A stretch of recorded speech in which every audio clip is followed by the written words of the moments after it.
nom du Père, et du Fils, et du Saint-Esprit. Amen. Voici que vient le jour du Seigneur, brûlant comme une fournaise. Tous les arrogants, tous ceux qui commettent l'impiété, seront de la paille. Frères, vous savez bien, vous, ce qu'il faut faire pour nous imiter. Nous n'avons pas vécu parmi vous dans l'oisiveté, et le pain que nous avons mangé, nous n'avons demandé à personne de nous en faire cadeau. Maître, quand cela arrivera-t-il, et quel sera le signe que cela va se réaliser? Jésus répondit, prenez garde de ne pas vous laisser égarer, car beaucoup viendront sous mon nom en disant, c'est moi, ou encore, le moment est tout proche, ne marchez pas derrière eux. Chers frères et sœurs, en ce 33e dimanche du temps ordinaire, l'Église, notre mère, à travers les lectures nous proposées par la liturgie, nous prépare à un événement de grande envergure. Un événement qui doit normalement être au centre de nos réflexions, l'avènement du Fils de l'homme. Le jour de la venue de notre Seigneur s'avère redoutable, mais pour nous, ça doit être un jour de fête et de joie, car nous sommes permanemment dans l'attente de l'arrivée du Fils de l'homme dans sa gloire. Ici, nous sommes prêts à entendre les paroles jadis prononcées par le prophète Malachie.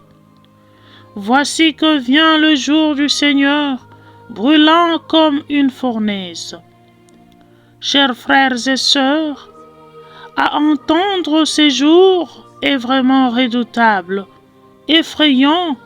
Qui pourra tenir? Je dirais, l'homme au cœur pur, aux mains innocentes, qui ne livre pas son cœur aux idoles. Oui, ce jour est vraiment redoutable pour les arrogants, les impies, car ils seront consumés à la manière de la paille.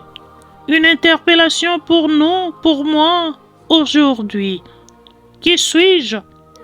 De quel côté je me situe? Du côté des hommes intègres ou des arrogants? Suis-je humble dans ma relation avec mes frères et sœurs ou le contraire? Que ce jour ne nous surprenne pas, chers frères et sœurs, de grâce, vivons dans la crainte de Dieu. Ainsi, ce jour sera éclairé par le soleil de justice, comme nous rassure le prophète. Mais pour vous qui craignez mon nom, le soleil de justice se lèvera. Il apportera la guérison dans son rayonnement. Oui, chers frères et sœurs, le soleil qui brûle peut aussi donner guérison. Le feu dont on parle de la fournaise, c'est ce feu-là qui brûlera. Mais le Seigneur, lui, viendra pour guérir. Mais il guérira seulement ceux qui persévèrent dans la justice, les hommes, des femmes intègres. Aujourd'hui, l'Évangile nous parle de la dernière venue du Fils de l'homme. Ceci nous introduit directement dans le mystère de la solennité du Christ roi de l'univers que nous allons célébrer déjà le dimanche prochain. Et Cette solennité marque effectivement la fin des temps comme Chronos, ces temps liturgiques qui pointent à sa fin. La fin de l'année liturgique est proche et l'Église, notre mère, nous présente la parousie et en même temps, elle veut que nous pensions à la fin dernière de l'homme. Chers frères et sœurs, il est important de nous rappeler que la fin d'un voyage détermine sa réalisation. Aussi, je dirais, la fin d'une année liturgique qui s'annonce est une occasion pour chacun, chacune, moi personnellement, de s'arrêter un peu et voir en quoi je suis digne d'être appelé ou compté parmi les craignants Dieu. Nous n'avons dans cette perspective qu'une possibilité entre les deux alternatives. Premièrement, si tu veux aller en enfer, tu peux procéder d'une certaine façon afin d'atteindre ton enfer. Cet enfer longtemps préparé. Et si tu choisis le ciel, tu devras être cohérent avec la gloire que tu veux atteindre. Toujours librement et sans contrainte. Soyons rassurés que personne ne va en enfer s'il ne le veut, ni au ciel d'ailleurs. Dieu est juste et il donne à chacun ce dont il mérite, ni plus ni moins.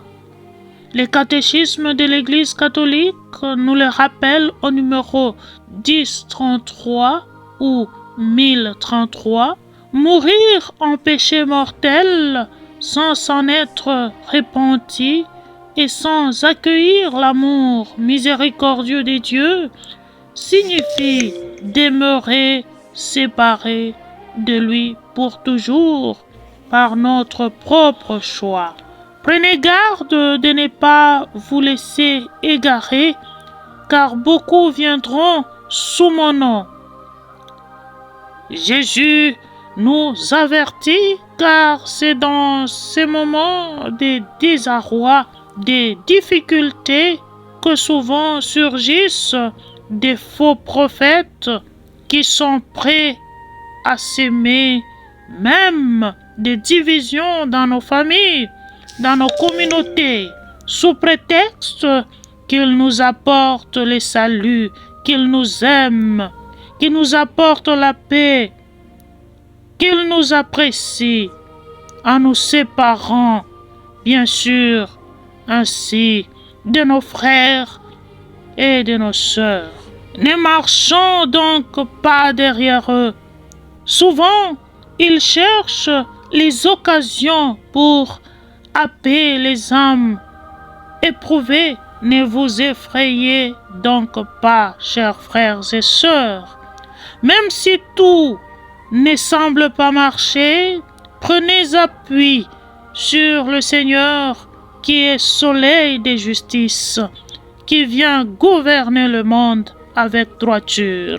Oui, chers frères et sœurs, la persécution est permanente dans la vie du serviteur ou de la servante du Seigneur.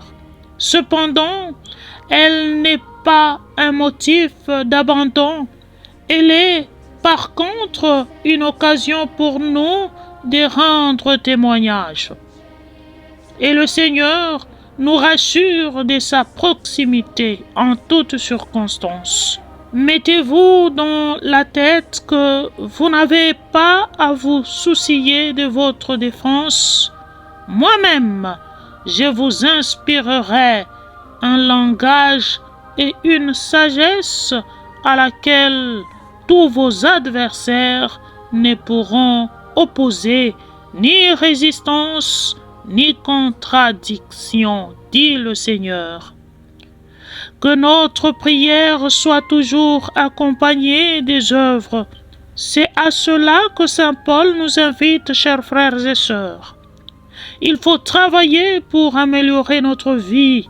Il est étonnant de voir en ces jours un père, une mère des familles, passant des heures et des heures à prier sans travailler. Frères, vous savez bien ce qu'il faut faire pour nous imiter, nous dit saint Paul.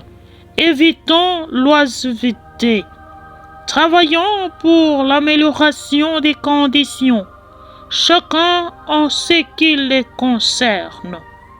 Bien chers frères et sœurs, le fait d'être disciples du Christ nous rend moins vulnérables, car celui qui entre en guerre contre nous, en qualité de serviteurs, des servantes du Christ, se met en guerre contre celui qui nous a choisis.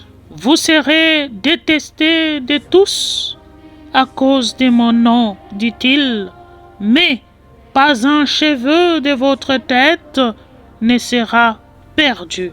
Chers frères et sœurs, demandons la grâce au Seigneur en ce 33e dimanche du temps ordinaire, afin que nous persévérions toujours dans la foi, pour qu'au dernier jour, nous obtenions la vie éternelle.